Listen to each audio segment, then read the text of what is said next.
ஆவியோ உயிர்ப்பிக்கும் அப்போஸ்தலனுடைய வார்த்தை.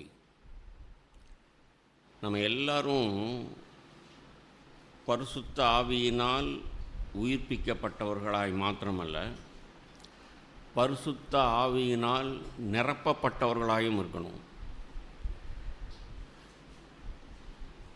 நாம் மறுபடியும் பிறந்ததே ஆவியானவருடைய கிரியை தான். ஆவியானவர் தான் நம்மளை உயிர்ப்பிக்கிறார். நான்லாம் கல்லையும் மண்ணையும் தெய்வம்னு இருந்துக்கிட்டு நம்பிக்கிட்டு உடற்பயிற்சியிலையும் தியான பயிற்சியிலையும் பவுலை போல நான் அப்பழுக்கற்ற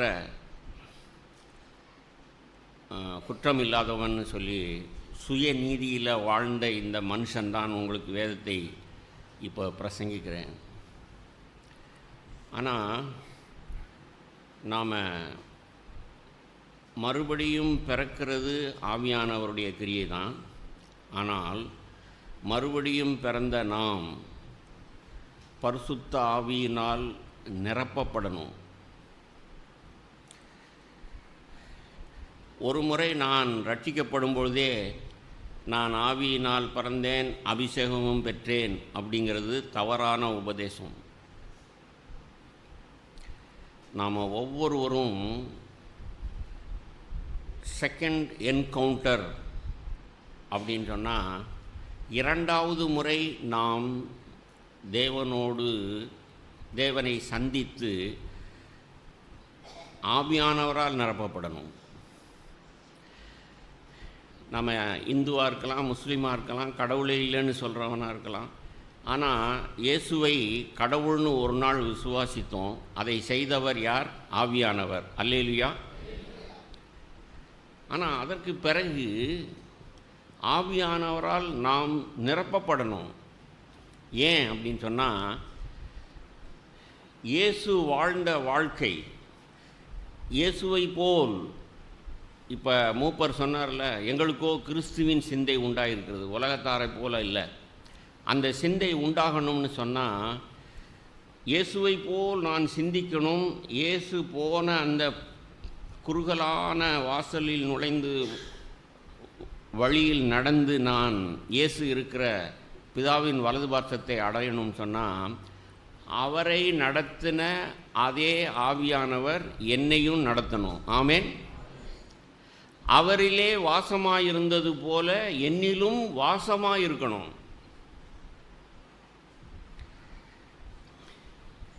தீத்துவுக்கு எழுதின நிருபம்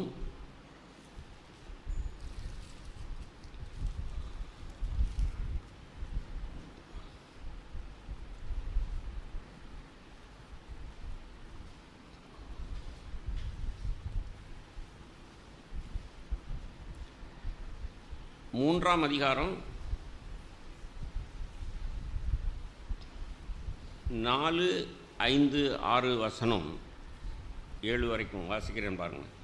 தீத்து 3 அதிகாரம் 4 வசனத்தில், நம்முடைய இரட்சகராகிய தேவனுடைய தயையும் மனுஷர் மேல் உள்ள அன்பும் பிரசன்னமான போது நாம் செய்த நீதியின் கிரியைகளின் நிமித்தம் அவர் நம்மை இரட்சியாமல் தமது இரக்கத்தின்படியே மறு ஜென்ம முழுக்கினாலும் பரிசுத்த ஆவியினுடைய புதிதாக்குதலினாலும் நம்மை இரட்சித்தார்.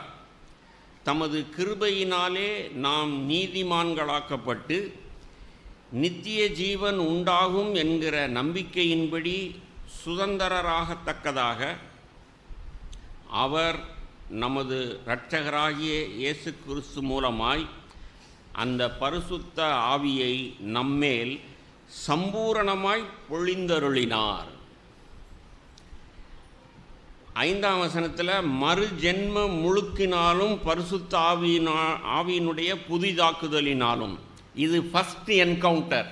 முதலாவது ஆவியானவர் நம்மை பாவத்தை குறித்த உணர்வில்லாத என்னை உயிர்ப்பித்து என் பாவத்தை உணர்த்தி நான் மறு ஜென்ம முழுக்கினாலும், அதை உணர்ந்த உடனே நாம் ஞானஸ்நானம் பெற்று நாம் தேவனுடைய பிள்ளையாகி சபையிலே உட்கார்ந்துருக்கிறோம். ஆமென். தொடர்ந்து வாசிக்கிறோம்.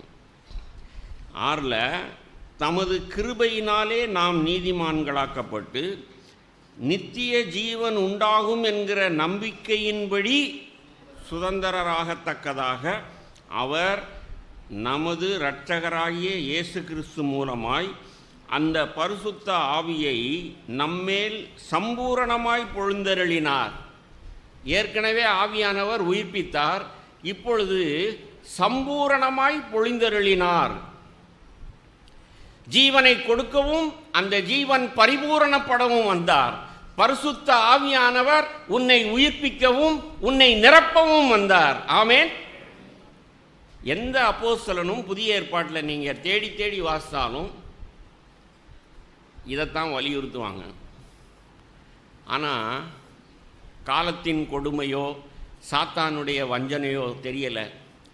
ஆவியானவரை குறித்த ஒரு தெளிவான போதனையும் உணர்வும் ரியலிஸ்டிக்கும் நம்மிடத்தில் இல்லை. நேர்மையாக உங்களே நிதானித்து பாருங்கள். நீங்கள் ரட்சிக்கப்பட்டீங்கன்னு சொன்னால் ஆமாம் பிரதர் இத்தனை வருஷமாகுதுன்னு சொல்லுவீங்க. நீங்கள் அபிஷேகம் பெற்றீங்களா அப்படின்னு கேட்டால் தலையை சொருவீங்க. அப்படித்தான் நினைக்கிறேன். இல்லை, அப்படி இருக்கக்கூடாது. ஒரு சிலர் அபிஷேகம் பெற்றவர்கள் கூட அந்த அபிஷேகத்தில் வளராமல் நித்திய ஜீவனில் பலுகி பெருகாமல், இங்கே நித்திய ஜீவன் உண்டாகும் என்கிற நம்பிக்கையின்படி எழுதியிருக்கு. இனிமே தான் எனக்கு நிறைய ஜீவன் உண்டாகணும், ஜீவனை கொடுக்கவும் அந்த ஜீவன் பரிபூரணப்படவும் வந்தார். ஒரு நாளிலே உயிர்ப்பிக்கப்பட்ட ஜீவன், தேவனுடைய ஜீவன் உண்டான அது எனக்கு போதாது. அது ஒரு ஆரம்பம், அது ஒரு நுழைவு வாசல். அதுக்கு பிறகு நீண்ட தூரம் நடக்க வேண்டியிருக்கு. நான்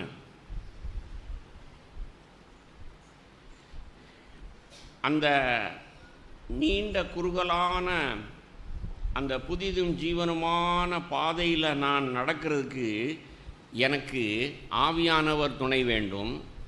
நம்மளே அநேகம் பேர் ஆண்டவருக்கே, என்னை போல மாம்சமும் இரத்தமுமாய் வந்த இயேசுவுக்கே ஆவியானவர் தேவைப்பட்டது. ஆவியானவருடைய பலத்தினால்தான் அவர் வெற்றி வாழ்க்கை வாழ்ந்தார். ஆமென். உனக்கும் எனக்கும் அது இல்லைங்கிற, அதாவது அபிஷேகம் பெற்றனா இல்லையா, பெர்மனண்ட்டாக ஆவியானவர் எனக்குள்ளே இருக்காரா இல்லையா, சந்தேகத்திலே வாழ்ந்துக்கிட்டு இருந்தோம்னா நம்முடைய வாழ்க்கையும் சந்தேகமாக தான் இருக்கும்.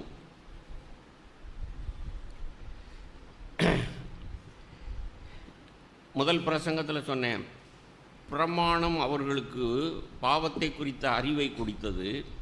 அதோடு இல்லாமல் அந்த பிரமாணத்தை அழித்து போடல, நிறைவேற்றவே வந்தேன்னு ஆண்டவர் சொல்கிறார். எடுங்க வார்த்தையை, மத்தேயு எழுதின சுவிசேஷம்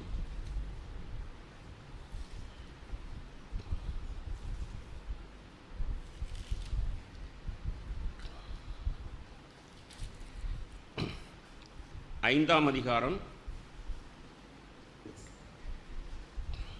17ஆம் வசனத்தில் வாசிக்கிறேன்.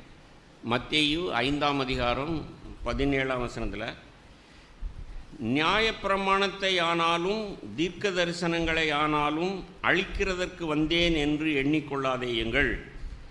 அழிக்கிறதற்கு அல்ல, அதை நிறைவேற்றுவதற்கே வந்தேன். வானமும் பூமியும் ஒழிந்து போனாலும் நியாயப்பிரமாணத்தில் உள்ளதெல்லாம் நிறைவேறும் அளவும் அதில் ஒரு சிறு எழுத்தாகிலும் ஒரு எழுத்தின் உறுப்பாகிலும் ஒழிந்து போகாது என்று மெய்யாகவே உங்களுக்கு சொல்கிறேன். ஆகையால் இந்த கற்பனைகள் எல்லாவற்றிலும் சிறிதானதொன்றையாகிலும் மீறி அவ்விதமாய் மனுஷருக்கு போதிக்கிறவன் பரலோக ராஜ்யத்தில் எல்லாரிலும் சிறியவன் எனப்படுவான். இவைகளை கைக்கொண்டு போதிக்கிறவனோ பரலோக ராஜ்யத்தில் பெரியவன் எனப்படுவான். வேதபாரகர் பரிசேயர் என்பவருடைய நீதியிலும் உங்கள் நீதி அதிகமாயிராவிட்டால் பரலோக ராஜ்யத்தில் பிரவேசிக்க மாட்டீர்கள் என்று உங்களுக்கு சொல்லுகிறேன். பளிச்சுன்னு நமக்கு விளங்கணும். தயவுசெய்து ஆவியில் நிறைஞ்சு என்னோட தியானிங்க. ஆவிக்குரிய பிள்ளைகள் நீங்கள், எனக்கு நம்பிக்கை இருக்குது. ஆண்டவர் சொல்கிறார், நியாயப்பிரமாணத்தை அழிக்க வரலப்பா, நான் அதை நிறைவேற்ற வந்தேன். ஆமேன். 10 கற்பனைகளை நீங்கள் தியானித்து பார்த்தீங்கன்னா 10வது கற்பனை வந்த பொழுது நான் செத்தவனானேன். பவுல் சொல்கிறார், இருதயத்தில் எனக்கு நீதி உண்டாயிருச்சுன்னு சொன்னால் நான் நீதிமான். ஆனால் மனுஷர் முன்பாக என்னிடத்தில் எந்த குறையும் இல்லை. பின்னாடி நீங்கள் வாசித்தீங்கன்னு சொன்னால் அநேக விஷயங்களை பற்றி பேசுகிறார்.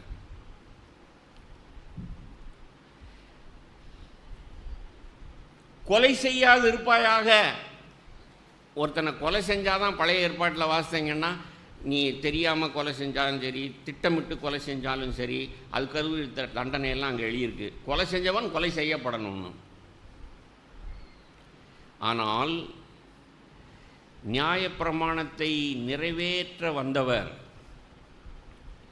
ஆண்டவர் இயேசு கிறிஸ்து தன்னை பகைக்கிறவர்களை கூட அவர் நேசித்து, பிதாவே இவர்கள் அக்கிரமத்தை இவர்கள் மேல் சுமக்காதிருங்க, இவரை மன்னிச்சிருங்கன்னு சொல்ல ஆண்டவர் ஆவியானவருடைய வல்லமையினால் இருதயத்தில் நீதி உண்டாகி பகைத்தவர்களையும் சிலுவையில் அறைந்தவர்களையும் மன்னித்து நியாயப்பிரமாணத்தை நிறைவேற்றினார். அல்லேலூயா.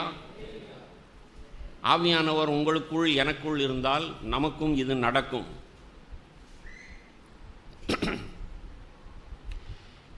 எந்த நீதியும் மனுஷருக்கு முன்பாக இருக்கக்கூடாது. ஒரே பொண்டாட்டியோட நான் நீதிமானா 48 வருஷம் வாழ்ந்துட்டேன் அப்படின்னு நான் சொன்னால், ஓ நீதியை எத்தனை பேர் அடைஞ்சிருக்காங்க தெரியுமா? 60ஆம் கல்யாணம் கொண்டாடுறாங்க. கடவுளே இல்லைன்னு சொல்கிறவங்க கூட வெட்டிங் அனிவர்சரி கொண்டாடுறான். இது நீதியா? என் இருதயத்தில் என் மனைவி அல்லாத ஒரு ஸ்திரியை நான் இச்சிக்கவில்லை அப்படின்னு சொல்கிறவன் தான் நீதிமான். உங்களை நிதானித்து பாருங்கள். அந்த நீதியை நீங்கள் அடையணும்னு சொன்னால் உங்கள் பலத்தினால முடியாது.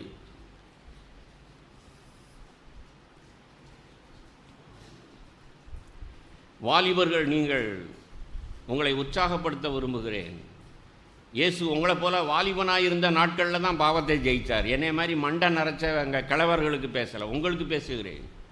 பரிசுத்த ஆவியானவர் உங்களுக்குள் இருந்தால் இயேசுவை போல, பவுல் சொல்லுகிற புத்திமதியை போல பரிசுத்த ஆவியினால் நிரம்பி சபையை நடத்தின இந்த அப்போஸ்தலன் எப்படி புத்தி சொல்வார் தெரியுமா? பாலிய ஸ்திரியை பார்த்தேன்னா வயசானவங்களாக இருந்தால் அவங்கள அம்மாவை போல நீ பாவிக்கணும். ஒரு இளையவங்களை பார்த்தீங்கன்னா தங்கையாகவோ அக்காவாகவோ நீ பார்க்கணும். அப்படி இல்லாமல் நான் எந்த விதத்திலாவது நான் ஈர்க்கப்பட்டால், ஐயோ விபச்சாரக்காரனாக இருக்கனே, ஐயோ என் பொண்டாட்டி அல்லாத ஒரு ஸ்திரீயின் மேல் எனக்கு ஒரு நாட்டமும் விருப்பமும் வருதே, எனக்கு பலன் வேணுமே, இயேசுவே நீங்கள் வாழ்ந்தது போல நான் வாழணும்னு கேட்டு பெற்றுக்கொள்ளுங்கள். அதை விட்டுட்டு மனுஷர் முன்பாக நீதிமான்களாய் வாழ்ந்து கொண்டு நான் நீதிமான்னு உங்களை நீங்கள் ஏமாற்றி கொண்டிருக்காதீர்கள். உங்களுடைய நீதி பரிசேயர்கள் வேதபாரர்களுடைய நீதியை மிஞ்சணும். அது என்னுடைய நீதியாக இருக்கணும். ஆமேன். இயேசுவை போல் சிந்திக்கணும். பணத்தை இயேசு பார்த்தது போல பார்க்கணும். பொருள், இம்மைக்குரிய ஆசீர்வாதம் எல்லாத்தையும் அவர் பார்த்தது போல பார்க்கணும். எனக்கு நிறைய விளைஞ்சிருச்சு, இந்த விளைச்சலை நான் சேர்த்து வைக்கிறதுக்கு எனக்கு கோடவன் களஞ்சியம் பத்தாது, ஆகையினால இடித்து பெருசாக கட்டுவேன். அப்பாடா, நான் எந்த வேலையும் செய்ய வேண்டியதில்லை, எனக்கு போதும், என் பிள்ளைக்கு போதும், என் பிள்ளையின் பிள்ளைக்கும் போதும் அப்படின்னு சொல்லி திருப்தியாக இருக்கிற ஒரு மனுஷனை பார்த்து ஆண்டவர் என்ன சொன்னார்? என்ன சொன்னாருங்கிறத விட முதல் வார்த்தை முட்டாள் அப்படின்னாரு. You pool. லூக்கா 12ஆம் அதிகாரத்தில் எழுதியிருக்கு.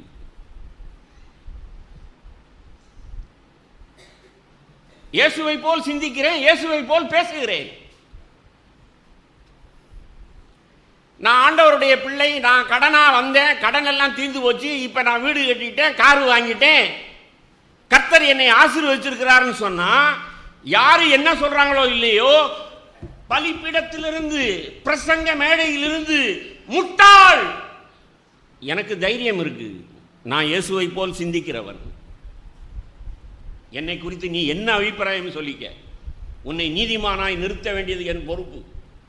இயேசுவை போல் பணத்தை பார்க்க தெரியல, இயேசுவை போல் அந்நிய ஸ்திரீயை, ஒரு பாலினத்தை பார்க்க தெரியல. இருதயத்தில் விபச்சாரம் இருக்கு, இருதயத்தில் பொருளாசை இருக்கு. நாங்க சரியான சபையில் இருக்கிறோம், நாங்க தான் சீசர்கள் சொல்றீங்க. என்ன பித்தலாட்டம் இது?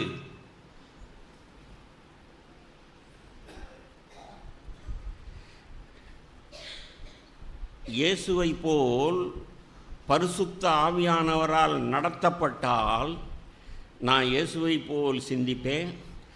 இயேசு எதை எப்படி பார்த்தாரோ அப்படி பார்ப்பேன். இயேசுவை போல் செயல்படுவேன். ஆமென். பரலோகத்தில் இருக்கிற என் பிதாவின் சித்தம் செய்கிறவனே அல்லாமல் எனக்கு யாரும் சகோதரனும் சகோதரியும் அல்ல. நீ இயேசுவுக்கு சீசன் அல்ல.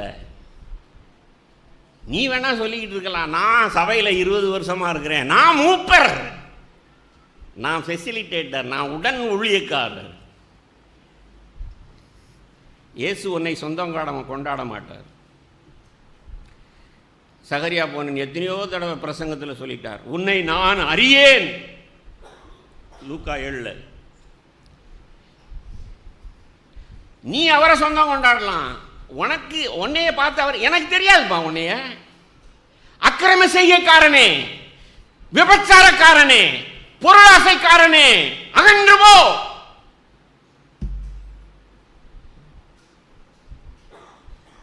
இதுதான் யதார்த்தம், இதுதான் வேதம் பேசுகிற நீதி. தயவு செய்து விழித்துக்கொள் சகோதரனே, சகோதரியே. எனக்குள் ஆவியானவர் இருக்கிறாரா? இயேசு வாழ்ந்த வாழ்க்கையை நான் வாழ்கிறேனா? பாவத்தை ஜெயிக்கிறேனா? அல்லது ஞாயிற்றுக்கிழமை வர வேண்டியது, ஒரு சில பிரசங்கங்களை கேட்க வேண்டியது, உற்சாகம் அடைய வேண்டியது, அல்லது பாவத்தை குறித்து உணர்வடைந்து ஒரு சொட்டு கண்ணீர் விட வேண்டியது, அப்புறம் திங்கட்கிழமையிலிருந்து சனிக்கிழமை வரைக்கும் அதே பழைய வாழ்க்கை. உன்னை விரல் நீட்டலை, உன்னை குற்றப்படுத்தலை. தயவு செய்து ஆவியானவருடைய அபிஷேகத்தை பெற்றுக்கொண்டு ஆண்டவரை போல் வாழ் என்று சொல்லுகிறேன். வேதம் என்ன சொல்லுதோ அதை சொல்லுகிறேன். திருப்புங்க வேத வார்த்தையை.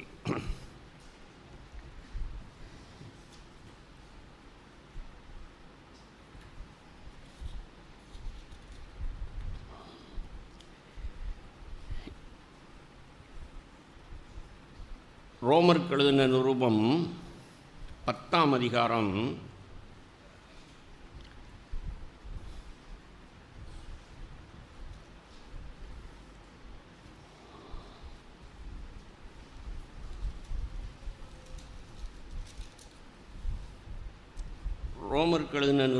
10ஆம் அதிகாரம் 4ஆம் வசனத்தில் பவுல் சபைக்கு பிரசங்கித்த வார்த்தை, விசுவாசிக்கிற எவனுக்கும் நீதி உண்டாகும்படியாக கிறிஸ்து நியாயப்பிரமாணத்தின் முடிவாயிருக்கிறார். மத்தேயுல என்ன வாசம்? நியாயப்பிரமாணத்தை அழிக்கிறதற்கல்ல, அதை நிறைவேற்ற வந்தேன். இயேசுவை ருசித்த மனுஷன், பரிசுத்த ஆவியானவரால் நடத்தப்பட்ட அப்போஸ்தலன் இங்கே சபைக்கு புத்தி சொல்றார். எப்பா,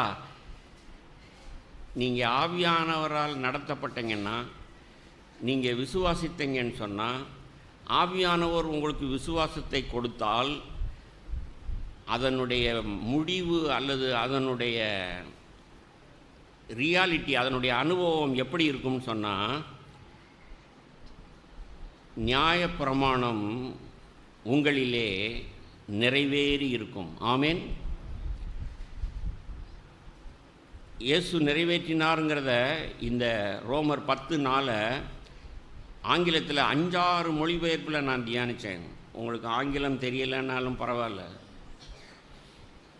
என்னுடைய பாரமெல்லாம்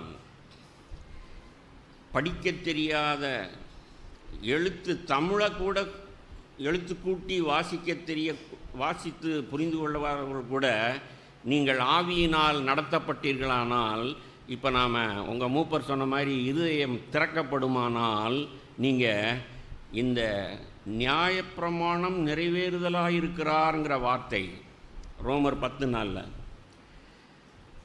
நியாயப்பிரமாணத்தின் முடிவாக இருக்கிறார். நியாயப்பிரமாணம் முடிஞ்சு போச்சு.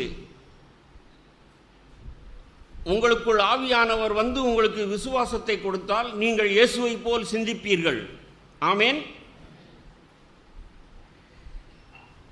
For Christ marks the termination of law, so that now anyone who has faith may attain uprightness. தமிழில் சொல்கிறேன், எல்லாருக்கும் விளங்கும்படி சொல்கிறேன். பரிசுத்த ஆவியானவரால் நிரப்பப்பட்டால் நான் எந்த பிரமாணத்துக்கும் முற்றுப்புள்ளி வைத்து என் விசுவாசத்தினால் ஆவியானவர் என்னை பலப்படுத்துகிறதுனால் நான் நேர்மையாய் தேவனுக்கு முன்பாக நீதிமானாய் நிற்பேன். அல்லேலியா. வேதம் சொல்லுது.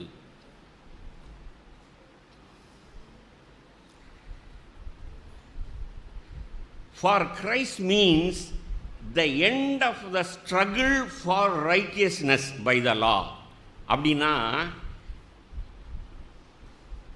பளிச்சுன்னு விளங்கும்படி சொல்கிறேன். எந்த நீதியையும் பல்ல கடிச்சுக்கிட்டு உன் பலத்தினால ஸ்ட்ரகிள் பண்ணிக்கிட்டு செஞ்சேன்னா நீ அபிஷேகம் பெறலை. ஆவியானவர் உனக்குள்ளே இல்லை. கேட்கிறதற்கு காதுள்ளவர்கள் கேட்க கடவர்கள்.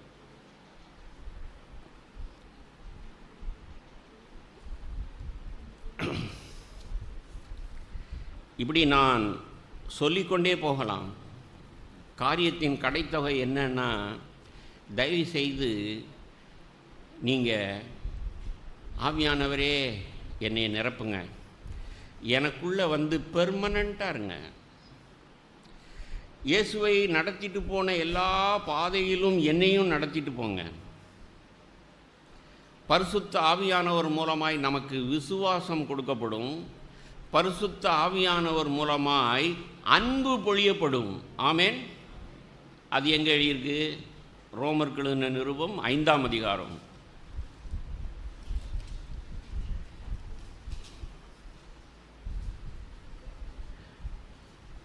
5ஆம் வசனம். ரோமர் 5:5. மேலும் நமக்கு அருளப்பட்ட பரிசுத்த ஆவியினாலே தேவ அன்பு நம்முடைய இருதயங்களில் ஊற்றப்பட்டிருக்கிறபடியால் அந்த நம்பிக்கை நம்மை வெட்கப்படுத்தாது. தேவ அன்பு நம்முடைய இருதயங்களில் ஊற்றப்பட்டிருக்கு. நான் அன்பு இல்லை அப்படின்னு சொன்னால் ஆவியானவரே என்னை நிரப்பும்னு சொல்லணும். ஆமேன். அபிஷேகம் பெற்றவர்கள் கூட அனுதினமும் அன்பினால் ஆவியானவரால் நிரப்பப்படணும். இந்த அனுபவம் உனக்கு இருக்கா சகோதரனே, சகோதரியே? நேர்மையாக அவங்கள நிதானிச்சு பாருங்க. நான் ரட்சிக்கப்பட்ட போதே அபிஷேகமும் பெற்றுட்டேன். தவறு. சாத்தான் அவங்கள ஏமாற்றி வச்சிருக்கான். அபிஷேகம் பெற்று நான் 20 வருஷமாக அந்நிய பாஷை பேசிக்கிட்டு இருக்கேன் பிரதர். சாக்புனன் சொல்லுவார், புறா பறந்து போயிடுச்சு, போட்ட எச்சந்தான் உன் மேலே இருக்குது. எத்தனையோ வருஷத்துக்கு முன்னாடி நான் கேட்ட பிரசங்கம். பெற்ற அபிஷேகம் உன்னை விட்டு போயிருச்சு. ஆவியானவர் போயிட்டாரு. அந்நிய பாஷை தான் புறா போட்ட விட்ட மாதிரி உன் தலையில் ஒட்டிக்கிட்டு இருக்கு. நிதானித்து பார் உன் வாழ்க்கையை. வீட்டில் பொண்டாட்டிய புருஷனை நேசிக்கிற நேசம் இல்லை. தேவனே சாட்சி, ஒவ்வொரு முறையும் என்னுடைய வீட்டில் யார் மூலமாவது எனக்கு அந்த எரிச்சலோ, அதாவது எனக்கு கோபம் வந்து நான் யாரையும் பேசுகிறதில்ல, ஏசிடுறதில்ல, திட்டுறதில்ல, அந்த உள்ளுக்குள்ள ஒரு சிறு அசைவு, என்ன இத்தனை வருஷம் அப்படின்னு என் மனைவியை குறித்து ஒரு சிறு கசப்பு வெறுப்பு வந்த உடனேயே ஆவியானவர் என்னைய உசுப்பி விட்டுறார். ஏய், அன்பு இல்லை, நீ பொண்டாட்டியை குத்தி கொலை செய்யலடா, ஆனால் வெறுத்துட்ட. நான் வாயை திறக்கலை, கோவப்படலை, ஏசலை, பேசலை. உணர்வடைஞ்சு உடனே நான் தனியாக போயிடுவேன் ரூமுக்குள்ளே. ரூமே இல்லைன்னு சொன்னால் டாய்லெட்டுக்குள்ளேயாவது நுழைவேன். பப்ளிக் பிளேஸ்னால், அது வேலை ஸ்தலமாக இருக்கட்டும், வீடாக இருக்கட்டும். யாராவது என்னைய ப்ரொவோக் பண்ணுறாங்க, கோவப்படும்படி, எரிச்சல் அடையும்படி என் மாம்சத்தை தூண்டுறாங்க, கிளறி விடுறாங்க. ஆண்டவரே, எனக்கு அன்பு இல்லை, இந்த சூழ்நிலையில் நேசிக்கிற நேசம் எனக்கு வேணும் அப்படின்னு சொல்லி ஆவியானவரால் நிரப்பப்படுறேன். அப்படித்தான் நான் வெற்றி வாழ்க்கை வாழ முடியுது. என்னுடைய சாதனையை பேசலை நான். தேவனுடைய கிருபை, இரக்கம் இயேசுவை போல் சிந்திக்கவும் செயல்படவும் என்னை நடத்துகிறது. நீயும் நானும் அப்படி சாகிற வரைக்கும் இருந்துட்டு தான் அவரோட வலது பார்சத்தில் போய் உட்கார முடியும். இதுதான் வெற்றி வாழ்க்கை. இதுதான் வேதம் போதிக்கிற புது உடன்படிக்கை. உணர்வடையணும். ஆவியானவர் எனக்கு ஏன் அதை செய்ய மாட்டார்? பட்சபாதம் இல்லாதவர். எத்தனை பேர் வெற்றி வாழ்க்கை வாழ்ந்து இரத்த சாட்சியாய் மரித்து மடிந்திருக்கிறார்கள். தேவ அன்பு என்னுடைய இருதயத்தில் ஊற்றப்படணும். இன்னொரு வார்த்தை, ஒரு நாளைக்கு பல முறை நான் ருசிக்கிற வார்த்தை, கடைசி காலத்தில் இருக்கிறோம். அக்கிரம் மிகுதியாவதினால் அன்பு தணிந்து போகும். எத்தனை முறை தணிந்து போகுது அன்பு? நம்ம ஊரில் நடக்கிற காரியங்கள், நம்ம அக்கம் பக்கத்தில் நடக்கிற காரியங்கள், வேலை ஸ்தலத்தில் நடக்கிற காரியங்கள், குடும்பத்திலேயே நடக்கிற காரியங்கள். நான்லாம் எத்தனையோ பெற்றோர்களை பார்க்குறேன், குடும்ப காரியங்களை நான் விசாரிக்கிறேன். வாலிபர்களே, உங்களை படித்து வைக்க ஆளாக்குறாங்க, உங்களுக்கு வேலை கிடைக்குது, ஒரு வேலையில் சேர்றீங்க, நீங்கள் ஒரு 20,000 30,000 சம்பாதிக்கிறீங்க.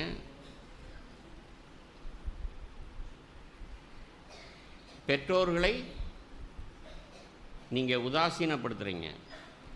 ஒருவேளை 4 எழுத்து உங்களுக்கு தெரியுது, ஒரு செல்ஃபோன்லேயோ, ஒரு கம்ப்யூட்டர்லேயோ, ஒரு லேப்டாப்லேயோ நீங்கள் படித்து ஒரு வேலை பார்க்குறீங்க. உங்களை படிக்க வச்சவங்க விவசாய கூலிகளாக இருக்கலாம். 4 வீட்டில் பாத்திரம் தேய்ச்சி உங்கள் அம்மா உங்களை படிக்க வச்சுருக்கலாம். நீங்கள் சபையில் உட்காந்துருக்குறீங்க. ஒருவேளை அவங்க ரட்சிக்கப்படாதவர்களாக இருக்கலாம். ஆனால் நீங்கள் தஞ்சாவூருக்கு ஆவிக்குரிய முகாமுக்கு போய் வந்திருக்கிற பரிசுத்தவாட்டிகளாய் உட்கார்ந்துருக்கலாம், பரிசுத்தவான்களாய் உட்கார்ந்துருக்கலாம். ஆனால் உங்கள் தாயவோ தகப்பனவோ நீங்கள் உதாசீனம் பண்ணுறீங்க. அவங்கள கனம் பண்ணவும் தெரியலை, நேசிக்கவும் தெரியலை. அவங்க ஏதாவது கேட்டாங்கன்னா, அதெல்லாம் உனக்கு ஒன்றும் தெரியாது, நான் என்ன செய்கிறேன்னு உனக்கு என்ன சொல்கிறது, உனக்கு ஒன்றும் தெரியாது. நீங்கள் உதாசீனப்படுத்துகிறீங்க. உங்களுக்குள்ள ஆவியானவர் எப்படி வருவார்?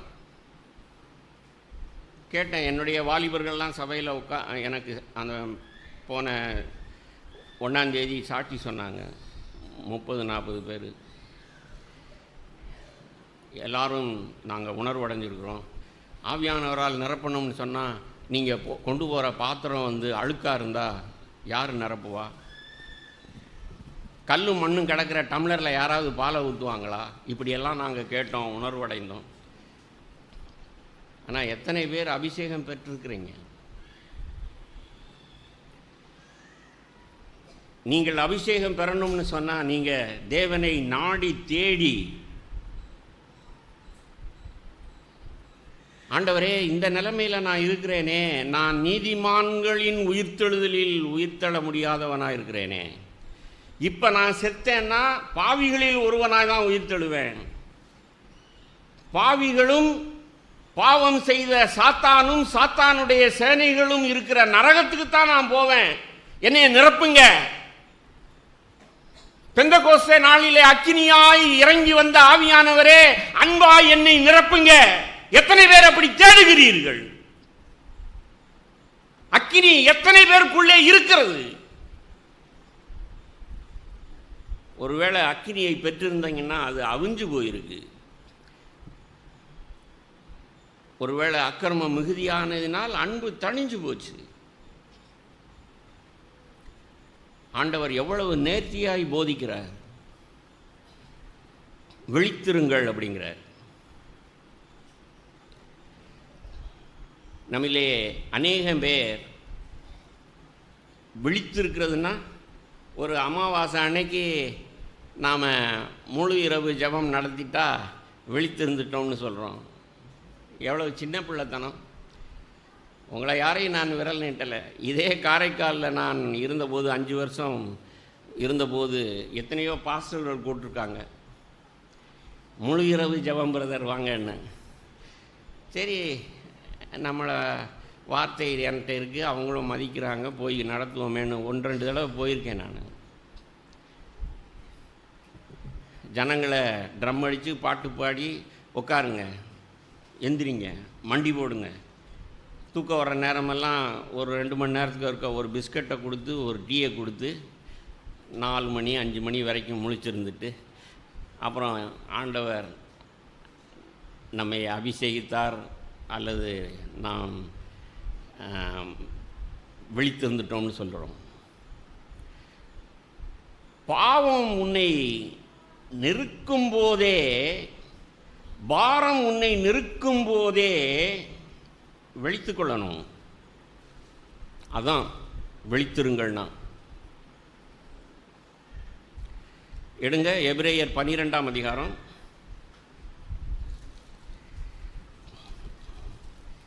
இந்த அப்போஸ்தலன் 12:1 ஆகையால் மேகம் போன்ற இத்தனை திரளான சாட்சிகள் நம்மை சூழ்ந்து கொண்டிருக்க, பாரமான யாவற்றையும் நம்மை சுற்றி நெருங்கி நிற்கிற பாவத்தையும் தள்ளிவிட்டு, விசுவாசத்தை துவக்குகிறவரும் முடிக்கிறவருமாயிருக்கிற இயேசுவை நோக்கி நமக்கு நியமித்திருக்கிற ஓட்டத்தில் பொறுமையோடே ஓடக்கடவோம். இதில் நான் அண்டர்லைன் பண்ணி வச்சிருக்கிற வார்த்தை பாரமான யாவற்றையும் நம்மை சுற்றி நெருங்கி நிற்கிற பாவத்தையும். யோசித்து பாருங்கள், இந்த உலகத்தில் நாம் வாழ்கிற நாளெல்லாம் நமக்கு காலையில் எழும்புனதுலேருந்து படுக்கிற வரைக்கும் நமக்கு எத்தனையோ விஷயங்கள் பாரம். இங்கிலீஷில் அந்த வார்த்தைக்கு கேர்ஸ் ஆஃப் திஸ் லைஃப் அப்படின்னு சொல்கிறது. நம்ம எல்லாரும் சிறு பிள்ளைகளாக இருக்கட்டும், வாலிபர்களாக இருக்கட்டும், நீங்கள் 8வது படிக்கலாம், 10வது படிக்கலாம், +2 படிக்கலாம், எல்லாருக்கும் பாரம், ஏதாவது ஒரு கேர் இருக்குது. குடும்பமாக இருக்கிறவங்களுக்கு நம்ம வேலைக்கு போகணும், சம்பாதிக்கணும், 1க்கு 2 ஆயிடுச்சு, அது 2ம் பொட்ட பிள்ளையாயிருச்சு, இதை கரை சேர்க்கணுமே, ஓடி ஓடி உழைக்கிறோம். நம்மை சுற்றி இருக்கிற உலகம் நமக்கு அப்படி கேர்ஸ், பாரத்தை கொடுக்குது. நம்மை நெருங்கி நிற்கிற பாவம். வாலிபர்கள், உங்களை நெருங்கி நிற்கிற பாவம் எது? Attraction towards the opposite sex, எதிர்பாலாருடைய ஈர்ப்பு. வயசானவங்க மட்டும் என்ன யோக்கியர்களாம், உங்களுக்கு மண்டை தான் நரைச்சிருக்கு, ஆனால் உள்ளம் இளமையாக இருக்குது. உங்கள் 20 வயசு சேட்டைகளெல்லாம் இப்போ உங்களுக்கு நினைப்பு வருது. ஒரு சகோதரன் சொன்னது ஞாபகம் இருக்குது, உடம்புக்கு தான் வயசாயிருச்சு, உன் மனசு இன்னும் இளமையாகவே இருக்குது. இதாங்க நெருங்கி நிற்கிற பாவம். எண்ணத்தை புசிப்போம் எண்ணத்தை குடிப்போம் என்கிற பாரம், நம்மை நெருங்கி நிற்கிற பாவம். இதையெல்லாம் இயேசு ஜெயித்தார், அவரை நோக்கி ஓடுவோமாகங்கிறார். அல்லேலூயா. விசுவாசத்தை துவக்கி முடித்தவர் ஆண்டவர், அவரை நிரப்பின ஆவியானவர் எனக்குள்ளும் வர காத்திருக்கிறார். நாம தேடுறதும் இல்லை, நாடுறதும் இல்லை, கேட்கறதும் இல்லை. நாங்கள் ஏற்கனவே பெற்றுட்டோம்.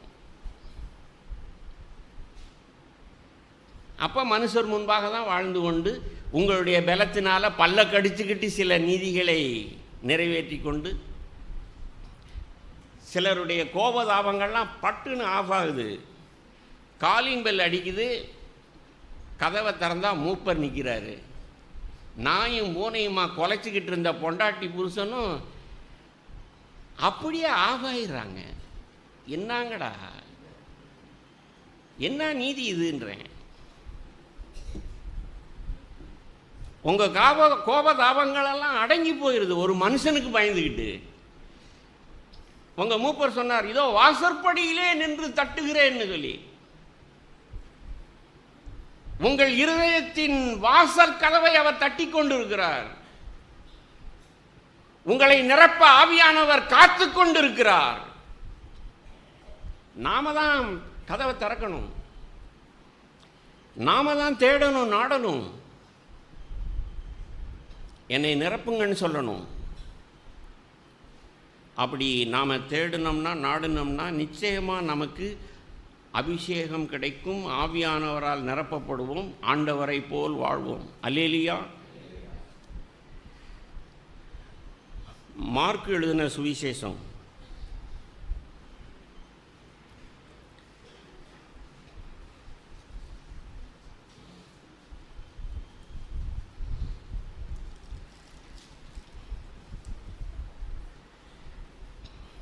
13ஆம் அதிகாரம்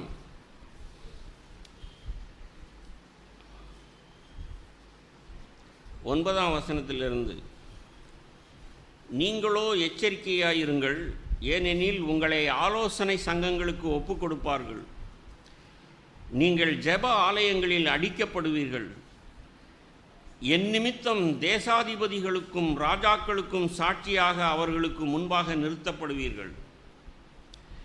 சகல ஜாதிகளுக்கும் சுவிசேஷம் முந்தி பிரசங்கிக்கப்பட வேண்டும். அவர்களை உங்களை கொண்டு போய் ஒப்பு கொடுக்கும்போது நீங்கள் என்ன பேசுவோம் என்று முன்னதாக கவலைப்படாமலும் சிந்தியாமலும் இருங்கள். அந்த நாழிகையிலே உங்களுக்கு எது அருள் செய்யப்படுமோ அதையே பேசுங்கள். ஏனெனில் பேசுகிறவர்கள் நீங்கள் அல்ல, பரிசுத்த ஆவியே பேசுகிறவர். ஆண்டவர் எவ்வளவு பொறுப்பாக சீஷர்களுக்கு போதிச்சிருக்கிறான்னு பாருங்கள். நீங்கள் அபிஷேகம் பெற்றிருந்தீங்கன்னு சொன்னால் இனி வரப்போகிற காலத்தில் நீங்கள் எதுக்கும் பயப்பட வேண்டியதில்லை, நீங்கள் எதை குறித்தும் பாரமடைய வேண்டியதில்லை. உங்களுக்குள்ளே இருக்கிற ஆவியானவர் ஏற்ற வேளையில் எந்த இக்கட்டான சூழ்நிலையிலும் உங்களை கொலைக்கென்று நியமித்திருந்தாலும் பயப்படாமல், என்னை போல் பயப்படாமல் நீங்கள் எனக்கு சாட்சிகளாக இருப்பீர்கள். அல்லேலூயா. இதுதான் கிறிஸ்தவம். அது மாத்திரம் இல்லை, கடைசி காலத்தில் அன்பு தணிந்து போகும், அக்கிரமம் மிகுதியாகும். அதை 12ஆம் வசனத்தில் பாருங்கள். அன்றியும் சகோதரன் சகோதரனையும் தகப்பன் பிள்ளையையும் மரணத்துக்கு ஒப்புக் கொடுப்பார்கள். பெற்றாருக்கு விரோதமாய் பிள்ளைகள் எழும்பி அவர்களை கொலை செய்வார்கள். என் நாமத்தின் நிமித்தம் எல்லாராலும் பகைக்கப்படுவீர்கள். மீதி வசனத்தை தான் நான் அண்டர்லைன் பண்ணியிருக்கேன். முடிவு பரியந்தம் நிலை நிற்பவனே ரட்சிக்கப்படுவான். ஹலோ, முடிவு பரியந்தம் நீ அன்பிலே நிலைத்திருக்கணும், உன் விசுவாசத்திலே நிலைத்திருக்கணும். ஆவியானவர் உன்னை உயிர்ப்பித்து உனக்கு கொடுத்த விசுவாசத்தை வளர்த்திருக்கணும். பெற்ற பரிசுத்த ஆவியானவருடைய அன்பிலே நிலைத்திருந்து வளர்ந்து நீ செழித்திருக்கணும். கடைசி காலங்களிலே குடும்பத்திலேயே நமக்கு பகை உண்டாகும், தேசத்திலே பகை உண்டாகும். அவருடைய நாமத்தின் நிமித்தம் நாம் கொலைக்களத்திலே நிற்கப்படுவோம்.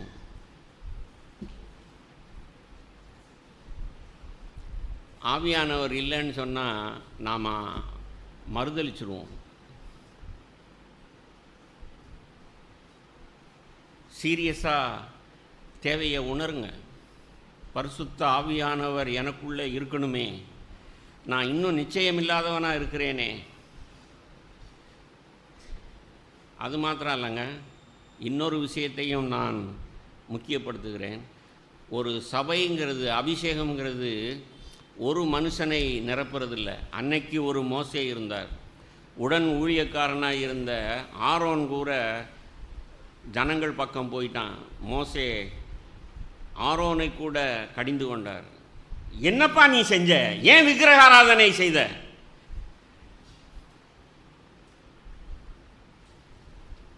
ஆனால் புதிய ஏற்பாட்டு காலத்தில் ஆவியானவர் தலையில் ஆரோனின் சிரசில் ஊற்றப்பட்ட தைலம் ஆண்டவர் இயேசுவின் மேல் இறங்கி அவரை நடத்தின அபிஷேகம் இப்பொழுது சரீரமாகிய சபையில் அங்கத்தினர்களாய் அவயவங்களாய் இருக்கிற நம் எல்லாரையும் அந்த சிரசில் ஊற்றின அபிஷேகம் வழிந்தோடி அங்கே ஆசாரியனுடைய முழு வஸ்திரத்தையும் சரீரத்தையும் நனைத்தது போல நம் ஒவ்வொருவரையும் நிரப்பும். அல்லேலியா. நீங்கள் யாரும் அபிஷேகம் பெறாமல் இருக்க தேவையில்லை. ஒரு சுண்டு விரல் இருக்குன்னா அந்த சுண்டு விரலுக்கு கூட உயிர் இருக்கணும், பலன் இருக்கணும். ஆமேன்.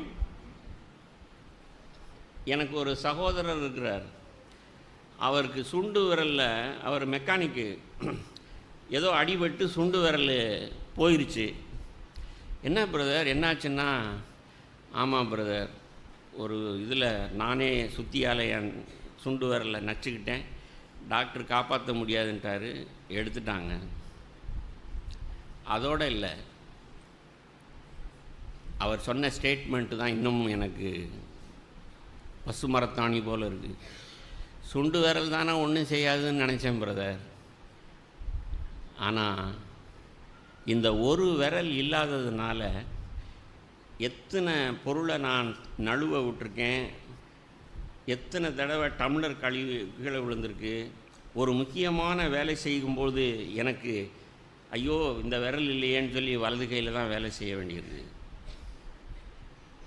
அன்னைக்கு தெரியலை, போக போக எனக்கு இந்த சுண்டு விரல் எவ்வளவு முக்கியம்னு தெரியுது பிரதர். சகோதரனே சகோதரியே, நீ ஒரு சுண்டு விரலை போல இந்த சபையில் உட்கார்ந்திருந்தாலும் சரி, உன்னை நிரப்புவதற்கு ஆவியானவர் சித்தமுள்ளவராக இருக்கிறார். உன்னுடைய உதவி சபைக்கு தேவை. அல்லேலியா.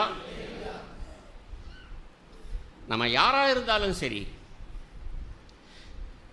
அபிஷேகம் என்பது, ஆண்டவருடைய வல்லமை என்பது நம்ம எல்லாருக்கும் தேவை. ஒருவேளை எங்களை மாதிரி மூப்பர்கள் உங்கள் இடத்துல பிரசங்கிக்கிறவர்களுக்கு அவங்களுக்கு தேவைன்னு நீங்கள் நினைக்கக்கூடாது. நான் எதுக்குங்க, நான் என்ன வர்றேன், பெருக்கிறேன், பாய போடுறேன். உங்களுக்கு தெரியுமா, இந்த அப்போஸ்தல நடவடிக்கைகள் எழுதியிருக்கு, ஆகாரத்தை பரிமாறுவதற்கு பரிசுத்த ஆவியினாலும் ஞானத்தினாலும் நிறைந்த 7 பேரை ஆதி திருச்சபையில் நியமித்தார்கள். தெரியுமா உங்களுக்கு? என்னையா அங்கே பெஞ்சில் வச்சு சாதத்தையும் குழம்பையும் ரசத்தையும் கூட்டையும் போடுறதுக்கு எனக்கு அபிஷேகம் வேணுமா? வேணும். அப்படி அபிஷேகம் பெற்றவர்கள் தான் அந்த 7 பேரில் ஒருவன் தான் சேவான், பிலிப்பு.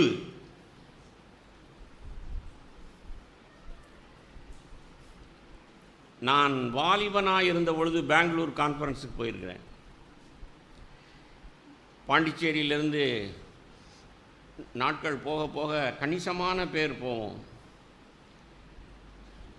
15 பேர் 20 பேர். அந்த மூப்பர் வந்து கான்ஃபரன்ஸ் அப்போ, பிரபாகர் சுமால் ஹெல்ப், நீங்கள் நிறைய பேர் வந்திருக்கீங்க பிரதர்ஸ், 15 பேர் இருக்கீங்க, இந்த 3 கவுண்டரில் இந்த ஒரு கவுண்டரில் நின்று நீங்கள் பரிமாறணும் அப்படின்னு சொன்ன உடனே நான் மூப்பர் உடனே, பிரதர் வாங்க வாங்க, ஒரு 5 பேர் நிற்போம். சோறுக்கு ஒரு ஆள், குழம்புக்கு ஒரு ஆள், ரசத்துக்கு ஒரு ஆள், மோருக்கு ஒரு ஆள், கூட்டுக்கு ஒரு ஆளுன்னு. அப்படி ரசத்தையும் குழம்பையும் ஊற்றிக்கிட்டு இருந்த பிரபாகர் தான் இப்போ உங்களுக்கு 3 பிரசங்கத்தில் 3 மணி நேரம் பிரசங்கிக்கிறாங்க. அன்னைக்கு ஆவியானவர் என்னை நிரப்பியிருந்தார், இன்னைக்கும் நிரப்பியிருக்கிறார். எல்லாத்துக்கும் வல்லமை வேணும். எவ்வளவு சீக்கிரம் நாம் உரசிடுறோம் ஒருத்தர். எத்தனை வருஷம் அனுபவத்தில் நான் பார்த்துருக்குறேன். அது சமையலாக இருக்கட்டும், ஒரு சோறை வடித்து ஒரு குழம்பை வச்சு ஒரு கூட்டை வைக்கிறதுக்குள்ளே எத்தனை உரசல்கள் வருது. 2 சகோதரிகளாக இருக்கட்டும் அல்லது 2 சகோதரர்களாக இருக்கட்டும், டக்குன்னு நான் சொன்ன வழி கேட்கலையா, அப்போ நீங்களே செஞ்சுக்கங்க, விருட்டுன்னு போயிட்டார். என்னையா அவர் வேகமாக போகிறாரு அப்படின்னு சொன்னால், உண்மை என்ன, கோவிச்சுக்கிட்டு போயிட்டாரு. ஆனால் என்னையா போகிற அப்படின்னு கேட்டால், இல்லை அவசரமாக ஒரு வேலை இருக்குது போயிட்டு வந்துடுறேன். பித்தலாட்டம். மனுஷர் முன்பாக யோக்கியம். கோபம் வந்துருச்சு, நான் கோவிச்சுக்கிட்டு போறேன்னு சொல்றதுக்கு யோக்கியதை இல்லை. சபையில் உட்கார்ந்து இருக்கிறீங்க, நீங்கள் அபிஷேகம் பெறவில்லை, பெற்ற அபிஷேகம் போயிருச்சு. இன்னும் உரசல்கள், இன்னும் கோபங்கள், இன்னும் போட்டிகள், பொறாமைகள். நான் அபிஷேகம் பெறணும்.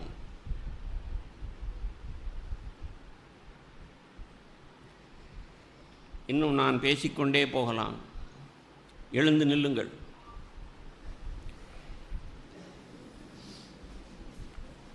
என்னுடைய பாரமெல்லாம் உங்களை திட்டுறதோ உங்களை கடிந்து கொள்றதோ இல்லை.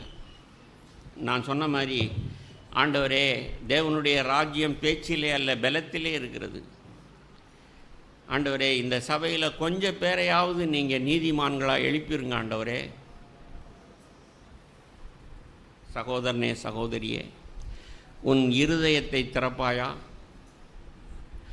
வாசற்படியிலே நின்று தட்டி கொண்டிருக்கிற ஆண்டவருடைய வார்த்தைக்கு செவிசாய்ப்பாயா?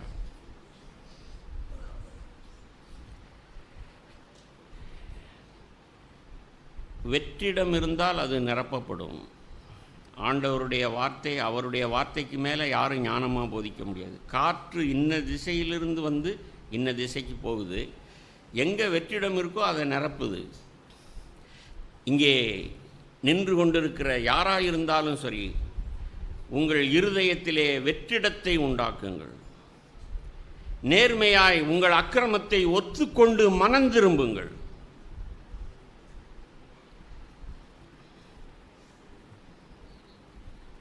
நான் வெறுமையாக இருக்கிறேன், எம்டியாக இருக்கு என் பாத்திரம், என்னிடத்தில் அன்பு இல்லை, இயேசுவே உம்மை போல் வாழ விசுவாசம் இல்லை, என் தெருவில், என் ஊரில், என் குடும்பத்தில் அக்கிரமம் மிகுதியாகுது, ஆனால் அன்பு என்னிடத்தில் இல்லையே, என்னை நிரப்புங்கன்னு கேளுங்க.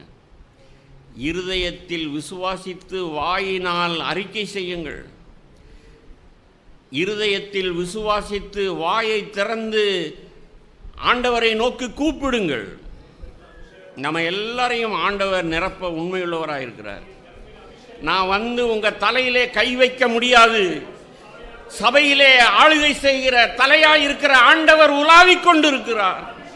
உங்கள் தலையிலே கை வைக்க அவர் ஆவலுடையவராக இருக்கிறார். வெற்றிடத்தை நிரப்ப ஆவியானவர் காத்துக் கொண்டிருக்கிறார். இருதயத்தை திற, வாயை திற, அவரை துதித்து அவரை மகிமைப்படுத்து, நிரப்பப்படுவாய்.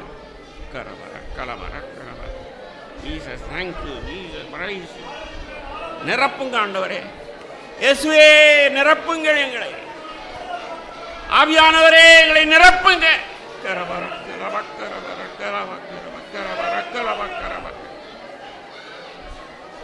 Thank you Jesus, thank you Lord, thank you.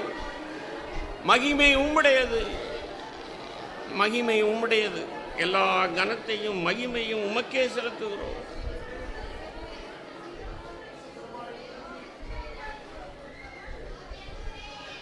Thank you Lord, thank you. எங்கள் ஜெபத்தை கேட்டதற்காக நன்றி.